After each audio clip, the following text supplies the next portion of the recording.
Keep it down. You're disturbing the rehearsal. The words cut through the air sharper than any saw he had ever held.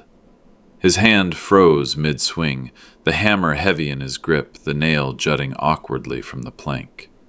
The sound of voices and instruments filled the church hall, vibrant and alive, but his heartbeat pounded louder than all of them. They called his labor noise.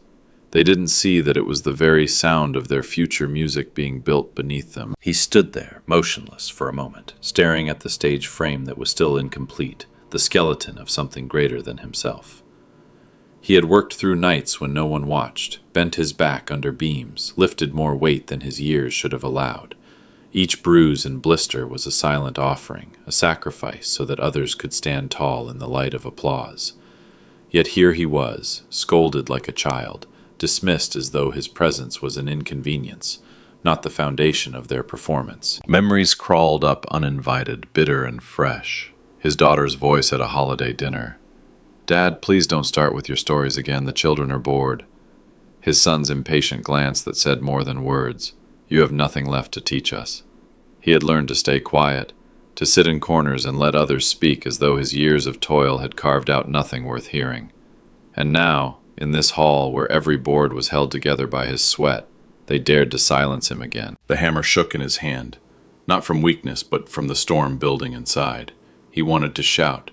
He wanted to remind them that without him there would be no rehearsal, no music, no stage to hold their grand performances. He wanted to say that his noise was the heartbeat of every song they ever sang here. But he didn't. He swallowed the words like he always did. The silence was heavier than iron, but it was safer. He drove the nail home with one steady strike.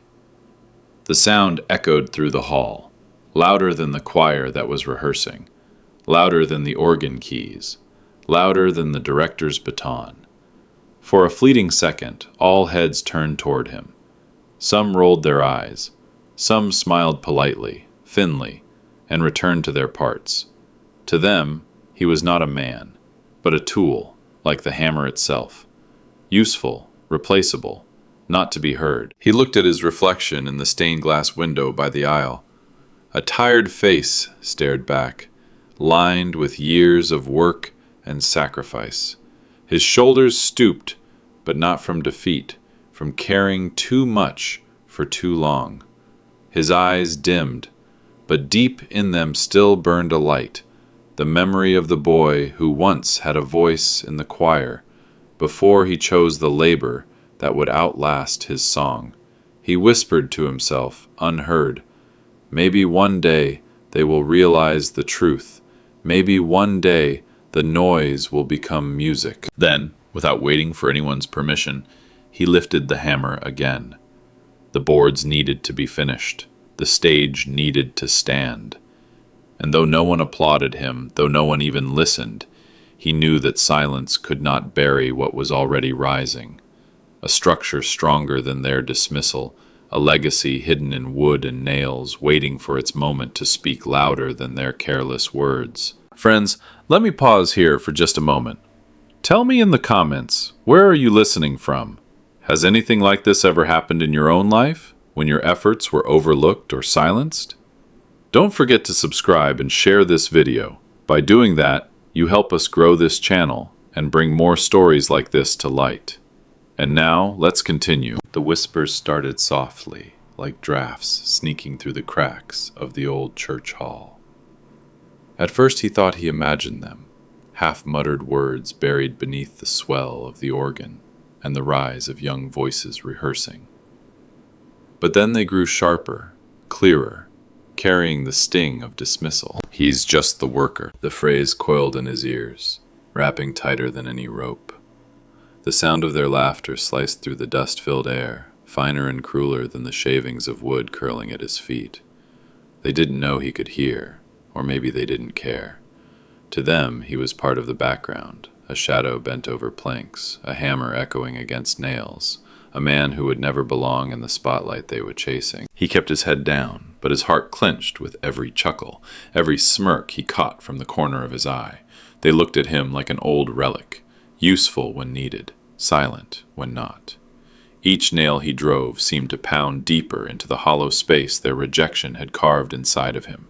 He had built stages for decades, watched countless performances unfold on platforms his hands created, but rarely did anyone pause to think of the man behind the wood, the man whose sweat held their songs aloft. As he bent to measure another beam, he remembered a moment years ago when his own children laughed the same way. His grandson once whispered to a friend, "Grandpa just talks about tools and wood. He's boring." The sting of that memory resurfaced now, pressing heavier than the planks he carried. To them, to all of them, his craft was invisible until it failed. Only when a step cracked or a board groaned did they see the importance of what he did. But even then, gratitude was fleeting, dissolving as quickly as their next note began. The choir's melody swelled, proud and pure, but he couldn't hear it anymore. What reached him instead was the sharp rhythm of their scorn, mocking eyes, hushed laughter, voices that believed themselves superior because their hands stayed clean while his were covered in sawdust and scars. He straightened his back, his chest rising as though to protest, but no words came. He had learned long ago that to answer was to invite more laughter. Silence, though heavy, was the shield he still knew how to bear. He hammered harder, faster, each strike loud enough to drown them out, if only for himself. The boards beneath his palms steadied under his pressure, his calloused hands shaping something they would never see as beautiful until it was finished. And in that rhythm, hammer, breath, hammer, he reminded himself that though they mocked, though they whispered, it was his labor that would carry their voices to the rafters. But still, the laughter lingered, curling like smoke in the back of his mind. It stayed, even when the music paused, even when the director shouted instructions. It was there, gnawing at the edges of his spirit, reminding him of a truth too bitter to swallow. They didn't just overlook him, they diminished him. And yet, as the sun dipped lower through the stained glass, casting colors over the unfinished stage, he thought quietly to himself, "Wood remembers. Nails hold truth. One day, this laughter will sound different." Night had fallen long before he set his tools down. The choir had gone home, their laughter echoing faintly in the corridors, fading into the kind of silence that felt colder than stone. Alone in the cavernous hall, he crouched over the unfinished steps, a small lamp casting tired shadows across the wood. The echoes of hammers and voices were gone. Only the scrape of his plane and the quiet hiss of sandpaper filled the air. Each stair had to be perfect. He measured, adjusted, tested the level again and again, until the bubble of air rested dead center, as though justice itself was trapped in that thin glass vial. His hands moved with the steadiness of someone who had done this 1,000 times, but inside, the rhythm faltered. For every board that fit flush, there was a splinter biting into his fingers. Tiny needles of pain pricked at his skin, but he didn't flinch. He welcomed them. At least splinters reminded him he was still alive, still capable of shaping something lasting. Unlike the emptiness of gratitude, splinters could be pulled out.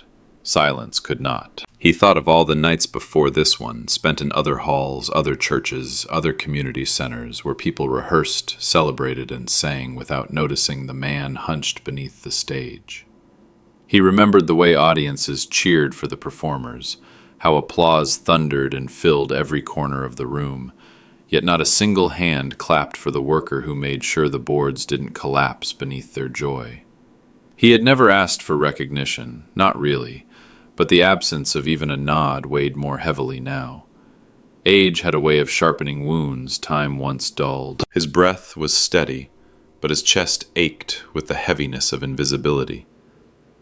He wiped sweat from his brow with the back of his hand, leaving a faint streak of dust across his face. The silence of the empty hall pressed on him like a judgment. Even the stained glass windows, lit faintly by the moon outside, seemed to look down with cold indifference. The place he built was alive with music only when he was absent, but when it was just him, It was lifeless, hollow, a box waiting to be filled by people who did not care for its foundation. He pressed his palm into a plank, testing its firmness. A sharp splinter lodged itself beneath his skin, and he hissed softly, but didn't stop. Pain was no stranger. In truth, it was easier to endure than the quiet neglect he felt from his own blood, from his own family. They had once marveled at his strength, his ability to fix anything with those rough hands. But as the years wore on, admiration turned to dismissal, and dismissal to mockery. Now he was only too loud, in the way, just the worker. The lamp flickered slightly, casting his shadow long across the hall. He stared at it, bent, weary, stretched thin, and wondered if this was all he would ever be remembered as. A shadow moving behind someone else's glory. Still, he kept working. The steps aligned one by one beneath his patient touch. He drove the last nail deep into the wood, the echo reverberating into the emptiness like a cry, unanswered. He sat back then, his breath heavy, his fingers sore, his palms raw. The silence pressed harder, thicker, and for a fleeting moment he wanted someone, anyone, to walk through that door and say the words he had never heard. Thank you. But no one came. Only the splinters stayed with him, and the silence that weighed more than wood. And so he whispered to himself, as though to ward off the ache in his chest. One day, these steps will carry more than voices. One day, they will speak for me. The night of the first performance arrived with an air of reverence. The choir gathered in polished robes, their voices warming up in swelling harmonies that reached into the rafters. Families filled the pews, friends and patrons found their seats, and programs were handed out with eager hands. He took one too, unfolding it slowly, his eyes searching instinctively for the one place his name might have been, tucked among acknowledgments, hidden in small print, anywhere that spoke of the countless hours he had poured into wood and nails. But the space where he thought he might find himself was occupied by 2 words only. Generous sponsor. No name, no story, no man. Just a phrase, neat and sterile, as if the stage had appeared by donation instead of sweat. As if the hammer had never rung in his hands. As if the boards had aligned themselves without his measuring tape. As if the dust in his lungs was just another accident of time. He sat down heavily in the pew, the paper trembling faintly in his calloused hands. He had been erased. Not with cruelty, but with something colder, indifference. It wasn't even that they wanted to hide him. It was that they didn't care if he existed at all. He was simply unnecessary in their version of the story. When his daughter glanced at him and said softly, "Dad, maybe sit toward the back so the donors can have the front," he nodded, though the words carved deeper than any splinter ever could. She said it kindly, even smiling, as if she were offering him comfort. But in her smile he saw something that chilled him, the quiet agreement with the world that his role was not to be seen. He obeyed, because he always had. He rose from the pew and shuffled toward the rear, where the light dimmed and the sightlines faltered. From there he could barely see the stage, his stage. Every board that gleamed beneath the footlights, every shadow that stretched across the polished wood. Every note that would rise tonight had its roots in the work of his hands. Yet here he was, pushed to the edges, as though he were a guest in a house he had built. Around him, conversations hummed. Patrons in fine clothes discussed the acoustics, the artistry, the talent of the choir. No one spoke of the floor that wouldn't creak because he reinforced it, or the steps that wouldn't sag because he measured them twice, cut them once, and drove the nails in deep. They praised the beauty of the place, but never the labor that made it possible. He thought of how many times he had been told to keep it down, how many nights he had swallowed the ache of being dismissed. The silence he carried within him now was heavier than the beams he once hoisted into place. He pressed the folded program against his knee, staring at the words "generous sponsor," and felt his own life shrinking into nothing more than an invisible scaffold, present essential, but never honored. The choir filed in, and the first note swelled, bright and flawless. It rolled across the stage he had built, carried by voices that did not know the sound of his name. He bowed his head, not in prayer, but in something close to grief. It wasn't the music that hurt. It was the realization that they were standing on his silence, singing over the absence of his recognition. And yet, deep in the marrow of his bones, he knew the stage carried the truth. Every board remembered him, even if they didn't. Every nail bore his fingerprint, every joint his patience.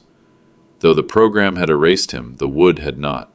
The stage itself whispered his name in ways the audience could not hear. And so he sat in the shadows, unseen, carrying a silence louder than any choir could ever sing. The night's applause still echoed in his chest as he walked back to the workshop, the small corner of the church basement where sawdust clung to the air like memory. The program, folded and creased, was shoved into his pocket, its words burning him more than any hot nail ever had. He set down his hammer on the worn bench, but instead of silence, something else stirred in him, an old hymn, faint, trembling, like the ghost of a voice rising from a deeper place. He had always sung while he worked. Not loud, never loud, just enough to keep rhythm with the nails. Each strike of the hammer was a drum beat, steady and certain. And between those beats came a melody that had lived inside him since boyhood. Hymns his mother once sang while cooking supper, songs that carried through drafty farmhouses when storms rattled the roof, songs of faith, of labor, of dignity. They had stayed with him longer than family dinners, longer than handshakes at Sunday service. But that night, as his voice slipped out without thought, soft as breath, someone passing by cracked the door and frowned. "Please, not so loud. They're rehearsing upstairs." The words were gentle, almost apologetic, yet they sliced through him. His singing had been nothing but a whisper against the hammer's echo, but even that, his one fragile comfort, was too much for them. He nodded, lowering his head as if apologizing for existing. The hymn dwindled into silence, caught halfway between his chest and his lips. The hammer continued to fall, one nail after another, but now it was only iron against wood, stripped of the life that song once gave it. Each blow was heavier, hollower, like a man beating against his own ribs. The wood didn't argue. It took every nail, every strike, every sigh. The boards absorbed his grief, carrying it within their grain, the way they had carried every hour of his work. He bent over them like a penitent, his shoulders stooped, his breath ragged. The hymn inside him had not died. It had simply been forced underground, pressed into the marrow of his bones. There it stayed, humming beneath his silence, waiting for something no one around him cared to give: permission. Upstairs, the choir sang with abandon, their voices strong and sure, filling the sanctuary with beauty. He could hear them clearly through the floorboards, the same floorboards he had cut, sanded, and laid with his own hands. Their voices climbed high, but none of them realized they were lifted by the unseen harmony of his labor.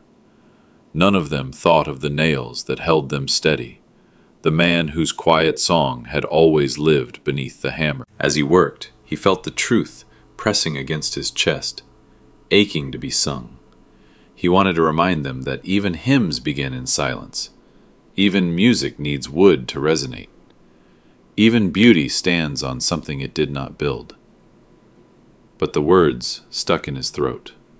His voice was now only for himself, a soundless hymn carried in the rhythm of his heart, unseen and unheard by all who told him to keep it down. And so the stage grew beneath his hands, as silent as he was, yet humming with a song no one had ears to hear. The rehearsal was meant to be perfect.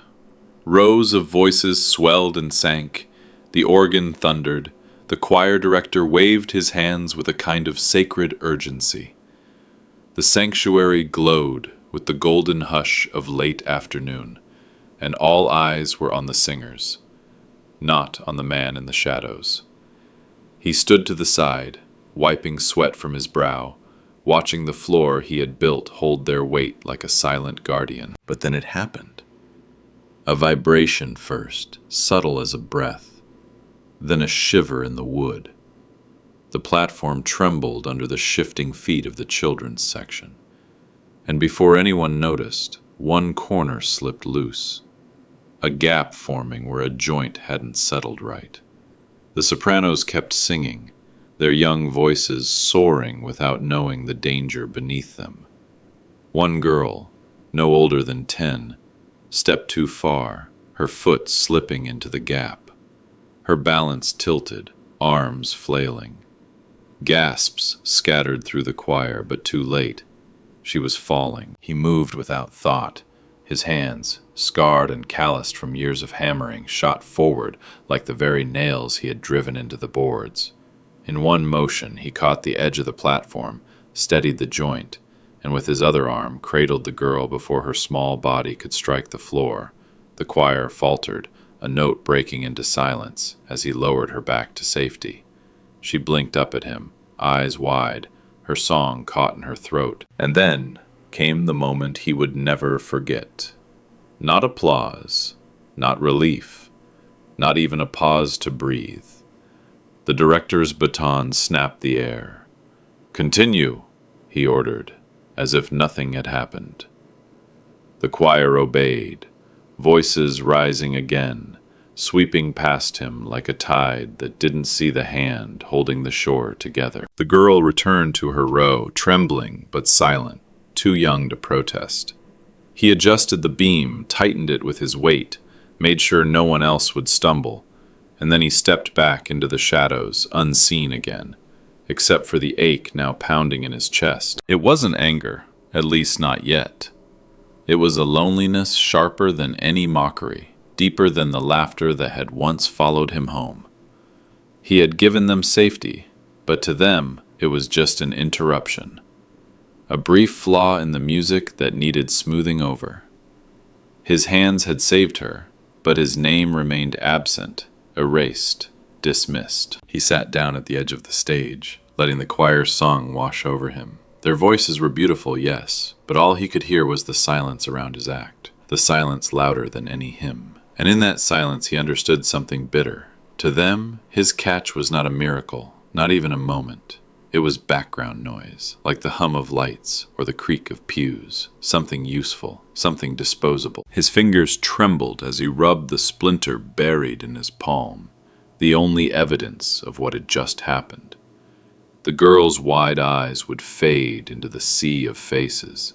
The director's sharp command would bury the memory, and the choir would continue to soar, forgetting the man who had kept them from falling. But deep inside he knew the truth would not stay buried forever. Splinters fester, silence cracks, and someday someone would remember the moment the stage nearly gave way, and the hands that caught it before the music could collapse. There was a time when his place was not in the shadows with a hammer, but in the front rows with a song.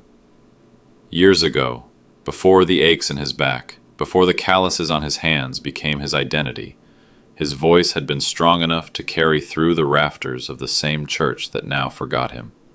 He had stood with the choir once, young and unburdened, filling the sanctuary with hymns that rose higher than the stained glass and deeper than the silence in his home. He remembered the feeling of it, not just singing, but belonging.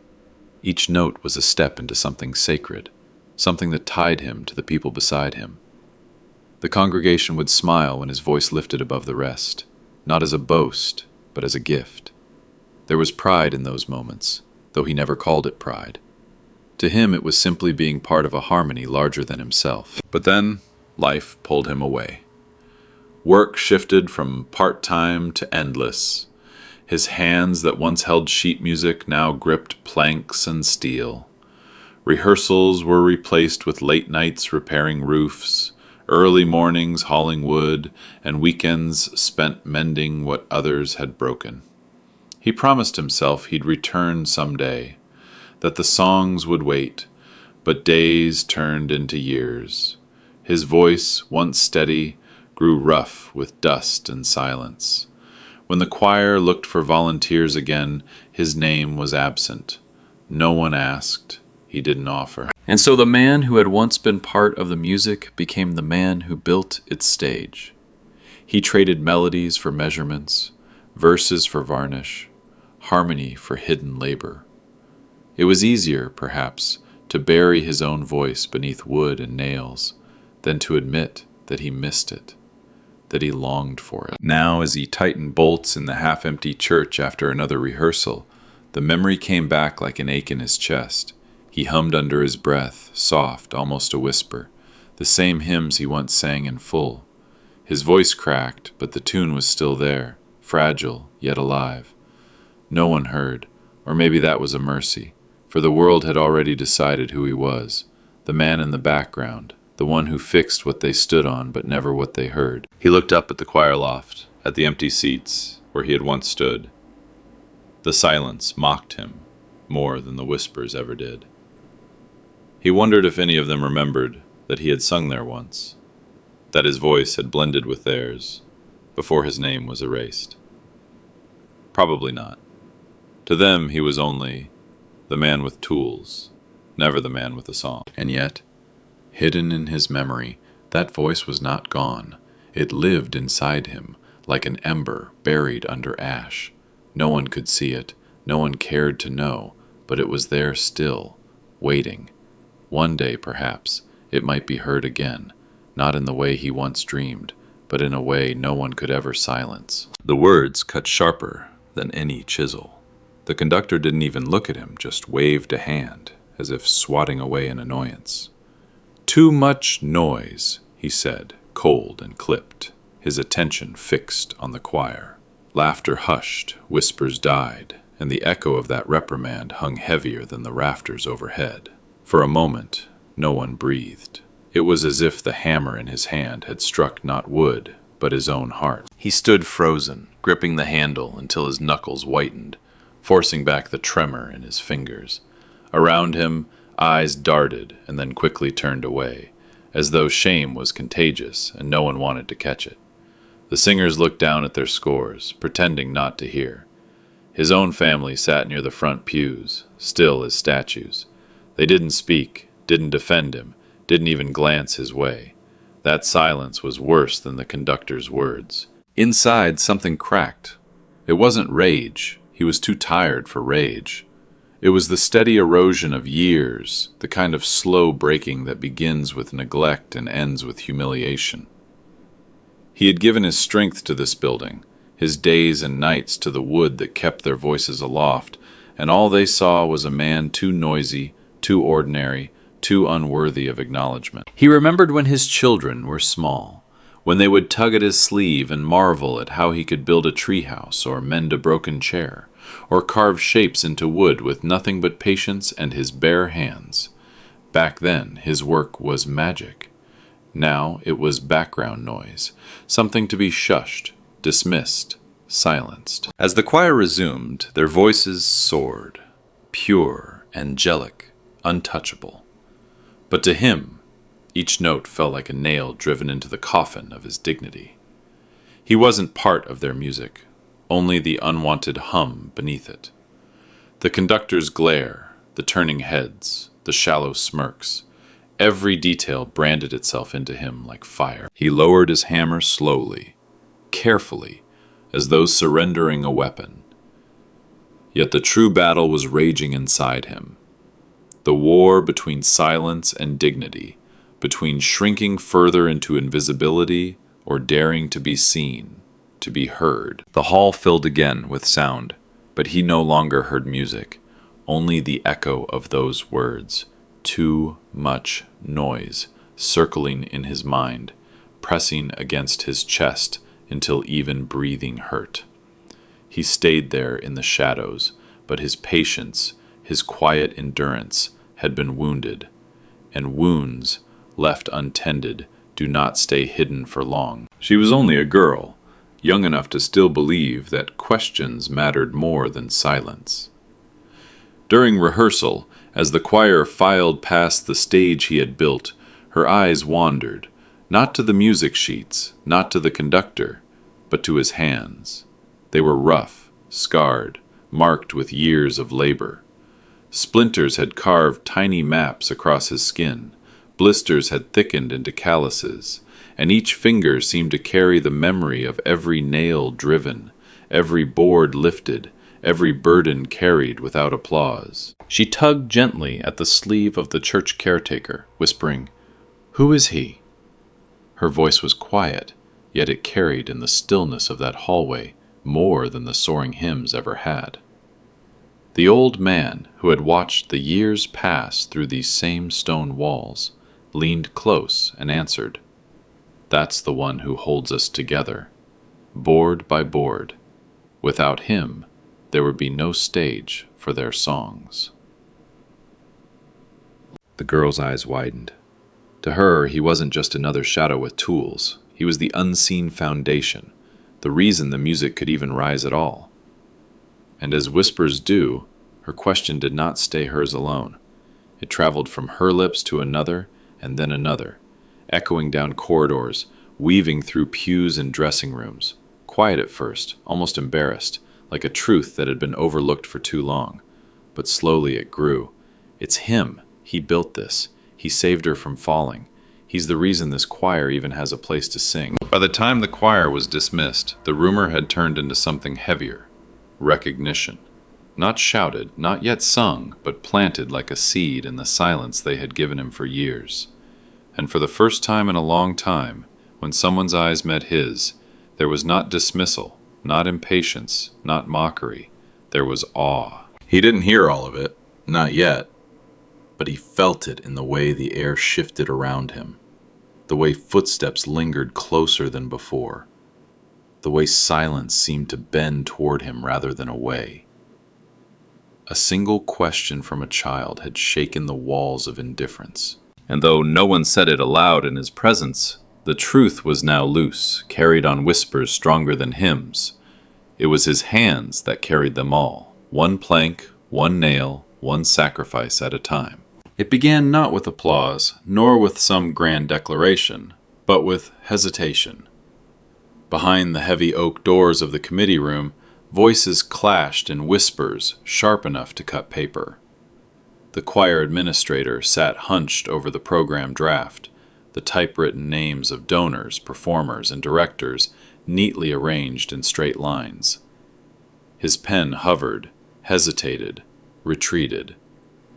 Every time the thought came to write it down, he felt the weight of the others in the room. Unnecessary, not part of tradition. People don't care about builders. The arguments dripped like cold rain, seeping into the quiet corners where his conscience stood waiting. He remembered the night the stage shook, and how those scarred hands had caught it before it collapsed beneath the soprano.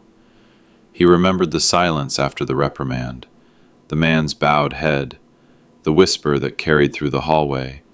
It was him. He holds us together. So he broke the silence in the smallest way a man could. He reached for a pencil, hesitant, trembling as if the very act of pressing lead to paper were rebellion, and scribbled the name in the margin of the draft. It wasn't bold, wasn't centered, wasn't given the glory it deserved. It was penciled faint, almost apologetic, tucked beneath special acknowledgments, as if someone might still erase it before the ink pressed final. But it was there, a name that had been buried beneath years of laughter and orders to keep it down, was now written, however small, into the record of the night. And though the debate raged on, some calling it sentiment, others calling it unnecessary, the truth was already creeping in. Once a name appears, even in pencil, it lives, it waits, it demands to be seen. That night, as the administrator packed up the draft and slipped it into his folder, he glanced once more at those faint letters, barely visible but stubbornly present. A quiet defiance, a seed of justice.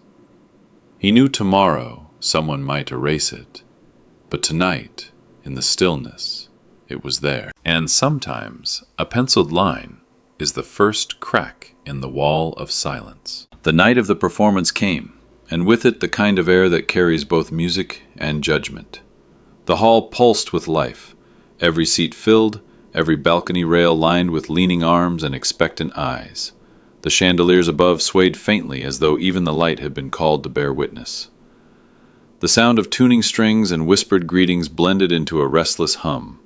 It was a night meant for celebration, but for him, it was another reminder of where he stood, not in the spotlight, not even among those invited to sit, but by the door, as if his presence needed to be both tolerated and hidden. They had not given him a chair. They had not written his name in bold print, not announced his effort with any flourish. Instead, he found himself holding his worn coat against his chest, the fabric heavy in his arms, just as once he had held entire beams steady while others climbed atop them to rehearse their parts. He leaned quietly against the wall, shoulders stooped, watching guests stream past with bright faces, programs in hand, programs that might or might not carry the faint trace of his name in pencil. From the doorway he could see the stage, his stage, the boards he had sanded until they shone, the steps he had leveled one by one, the frame he had tightened with aching wrists so that not a single voice would tremble from an unstable floor. Every splinter that had pierced his skin was hidden now, beneath velvet curtains and polished finishes, as though his sacrifice could be disguised by a layer of shine. He listened as the choir members gathered in their rows, white collars glowing against black robes. The conductor lifted his baton, and the hall fell into a silence so complete it seemed the world itself was holding its breath. Yet, in that silence, at the very edge of the room, he stood, unnoticed, his pulse louder than the whispers that had once called him just a worker. And as the first notes rose like wings into the rafters, he pressed his coat tighter against his chest, not from cold, but from the ache of being unseen in the very place that could not have existed without him. The full house did not know it, but their comfort rested on the back of a man standing by the door. The conductor raised his hand, and the audience leaned forward, expecting the downbeat that would summon a cascade of voices, but it did not come. Instead, the silence stretched longer than any rest in the score, deeper than the pause before a great overture. The choir members glanced at one another, breaths caught in their throats, waiting for his signal. The chandeliers above seemed to still, the rustle of programs stopped, and even the air itself tightened with anticipation. Then the conductor lowered the baton, not in defeat but in reverence. He turned to the audience, his voice calm but carrying with a weight that stilled every cough, every shuffle of feet. "Before we sing," he said, "this piece must be given a name beyond the one written on the score. Tonight, we dedicate it to the man who built the very stage upon which we stand." The words dropped into the room like stones into a lake, and the silence that followed rippled through rows upon rows of listeners, heads turned, searching, uncertain whom he meant. The choir stood straighter, as though the boards beneath them had suddenly deepened in meaning. The velvet curtains swayed ever so slightly, as if stirred by an unseen breath. By the doorway, the man's knees weakened. His grip on the coat slackened, and it nearly slipped from his hands. For years he had been the shadow in corners, the one told to keep his hammer quiet, his presence smaller. And yet now, in front of the full house, the conductor had spoken words that no erasure in a program, no whispered dismissal could undo. The recognition did not come with applause yet, but it was heavier, truer than any cheer he had ever imagined. Children in the front rows peered back, their wide eyes curious. Older men adjusted their glasses. Wives leaned to whisper, but no one dared speak aloud. It was as though the hall itself demanded silence, to honor the name not yet spoken, but already alive in everyone's mind.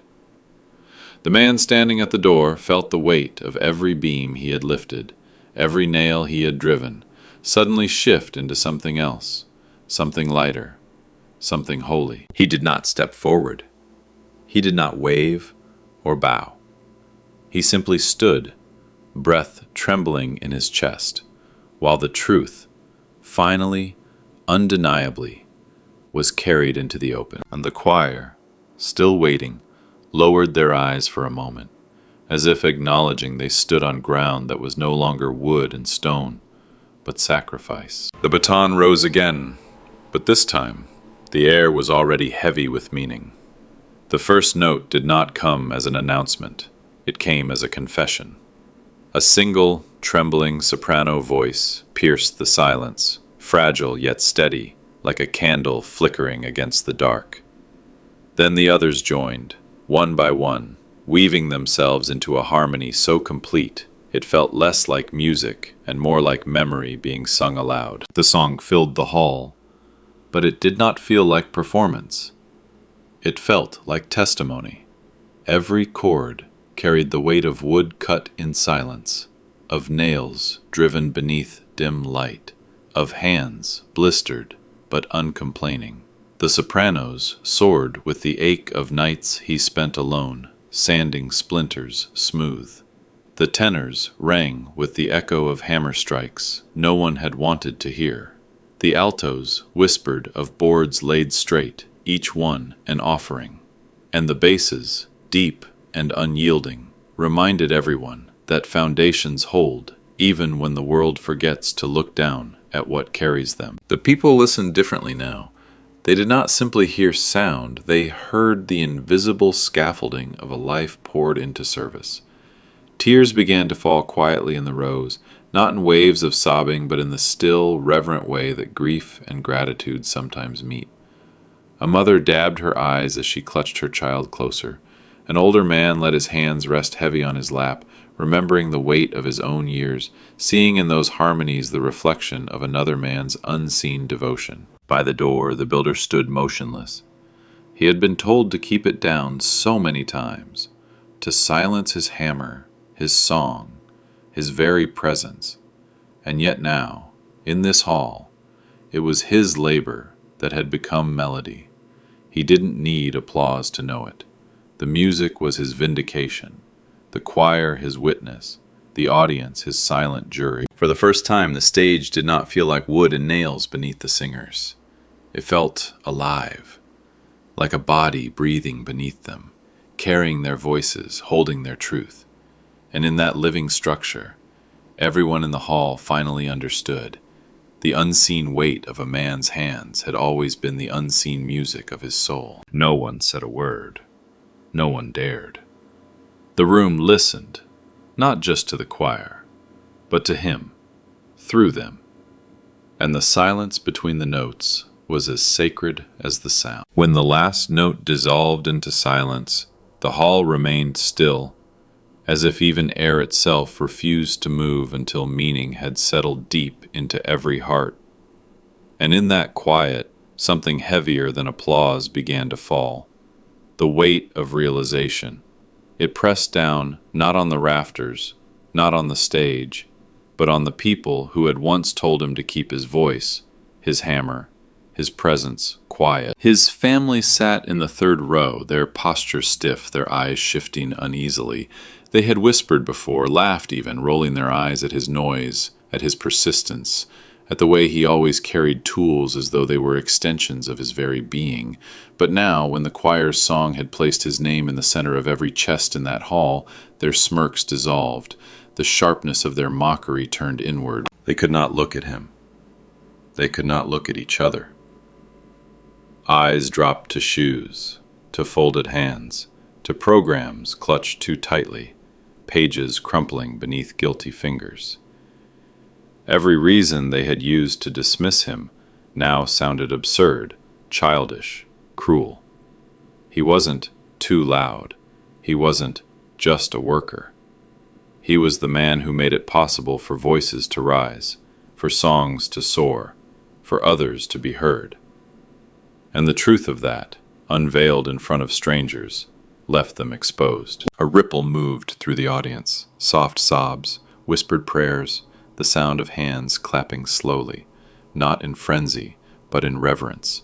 From the first rows came the first "thank you," not shouted, not performed, but spoken with such sincerity it was louder than the choir had been. More voices followed, murmured gratitude filling the hall like incense, climbing higher than any hymn. His family heard it all, and with each word, shame burrowed deeper. It was not the shame of being caught, but the shame of finally seeing what had always been in front of them. The man they had asked to sit in the back, to keep quiet, to fade into the background, was the man everyone else now honored. He didn't turn toward them. He didn't need to. Justice was not in glares or in accusations. It was in the bowed heads of those who had once laughed, in the silence of mouths that could no longer form excuses. His legacy stood taller than their dismissal, and tonight it had been sung into the very rafters of the hall. And so they sat, eyes lowered, the truth burning brighter than any spotlight.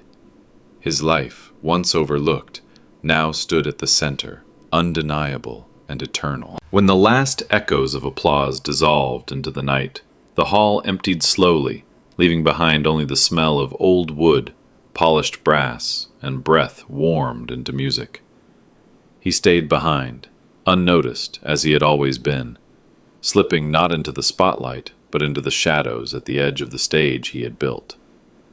Workers swept confetti, choir robes rustled into garment bags, and the conductor left with his polished baton tucked beneath his arm, but he remained, seated quietly on the worn bench of the back row, listening to the silence that felt fuller than sound. And then he saw it, small, modest, almost hidden.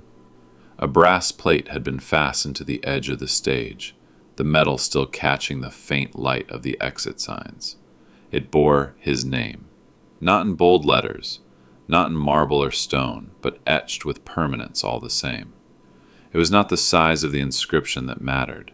It was the fact that it was there at all. His work was no longer invisible. His hands had been named, not erased. He did not walk forward for recognition. He did not stand tall or wave or bow. He sat where he was, letting the weight of that truth settle in. For once the wood did not creak beneath his hammer. It carried the sound of his legacy instead.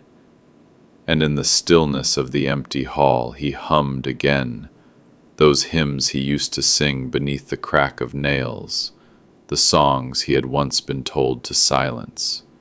His voice was not strong, not trained like theirs, but it was steady.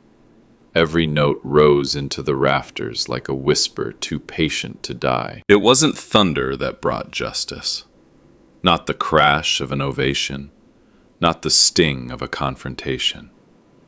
It was this, quiet recognition, simple and unshakable, a name carved where erasure had lived, a song carried not by a choir, but by the faint murmur of one man's persistence. Scaffolds crumble, wood splinters, even stages fall with time. But memory endures. And tonight, his memory had been sealed into the very boards he built. When dawn would come, another concert would fill this hall. Another set of voices would rise, and no one would think to question whether the stage beneath their feet had always been there. But in the small letters along the edge, truth would whisper. It was built by hands that no one wanted to hear, yet hands that held everything up. He leaned back, closed his eyes, and let the last line of his song fade into the darkness.